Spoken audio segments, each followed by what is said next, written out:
Bullet mid-high D12 mga boss. Ito nabuo na natin. Sa mga nagtatanong ng sukat nito, ito susukatin natin mga boss kasi maraming nag-request kung ano ba daw yung sukat nito.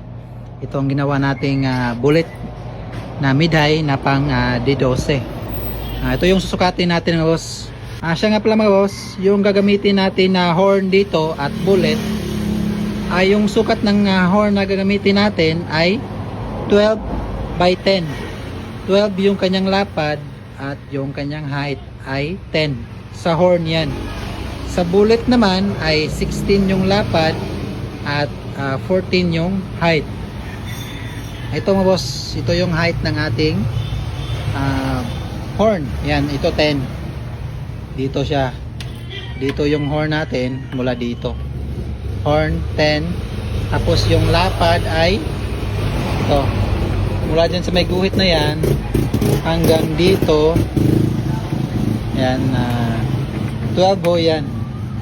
Yan, 12. Ito yung sa horn natin.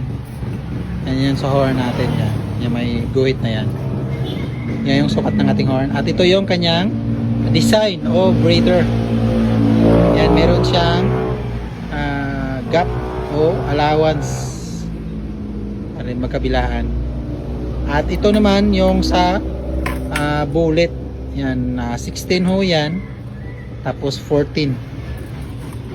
Para kasyang-kasya lang talaga yung horn at bullet dito.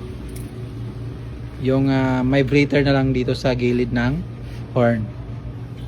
Yung height pala nitong boss, kasi yung bullet at horn, 14 yung height ng bullet at 10 yung height ng horn, ay 24 yung sukat sa loob mga boss. Mula dito hanggang dito sa taas ay yan, 24 yan dito sa loob. Yan, 24 inches. Kasi 14 plus 10 yung height ng bullet at horn ay 24. Pagkasama na yung plywood, yan, magiging 25.5 na siya.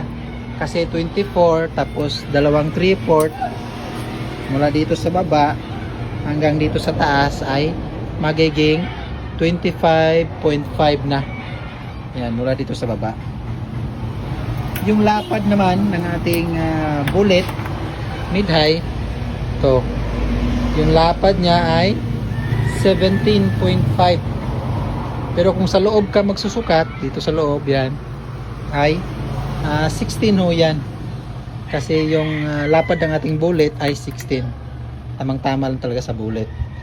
Kung kasama na yung plywood sa gilid, yan ay magiging 17.5. Kasama na ito. Dalawang 3/4 kasi mga boss ay 1.5 yan. Dalawang 3/4. Yung haba naman ng ating mid-high mga boss, mula dito sa harap hanggang likod ay 18 inches. So yan. Yan, 18 inches mula doon sa likod hanggang dito sa harap. Tapos yung pabalik kasi dito mga boss, yan, pabalik siya. Dito rin pabalik. Dito ay 8 inches. So yan, bago siya nagbali, bago siya nag-bend, yung dito sa harapan mga boss, yung kung sa loob tayo magsusukat ay 16 ho yan. Ayan, 16. Tapos dito sa likod ay naging 14 na lang. Ayan, naging 14. Kasi yung kinuha ko dito ay tagwa 1 inch. Kung wala pa itong siding na ito. Kung ito lang sa top na ito, 16 ho ito. Itong top, 16. Tapos dito sa likod ay 14. Yung kinuha ko dito is tagwa 1 inch. Dito tagwa 1 inch yan. Kaya dito sa harap ay 16. Dito sa likod ay naging 14 na lang. Ito. Hindi pa kasama itong itong top lang. Ito. Sa likod naman mga boss, ito ito naman yung likuran ng bullet mid. Yan, may speak on na butas na siya. Yan yung, ito yung bukasan ng likod. O dito dadaan yung speaker. Yan yung height ng ating bukasan ay 15.5. Tapos dito sa gilid ay is tago 1 inch so yan dito. 1 inch o 1 inch. Huwag masyadong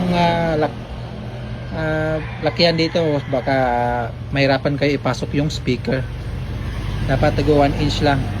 Pag ginamit ko na pako dito boss is 1.5 inch. Dapat paslant yung pako nyo dito para hindi siya lumagpas dito. Kasi pag lumagpas yan dito tapos nagbutas kayo dito is tatamaan yung pako. Yan boss, yung ginamit pala natin na pambutas dito ay 2 inch yung ginamit para sa speak on. Tapos 3/4 yung pangbutas naman dito sa maliit. Yan boss, yung sukat ng ating bullet na mid-high pang D12.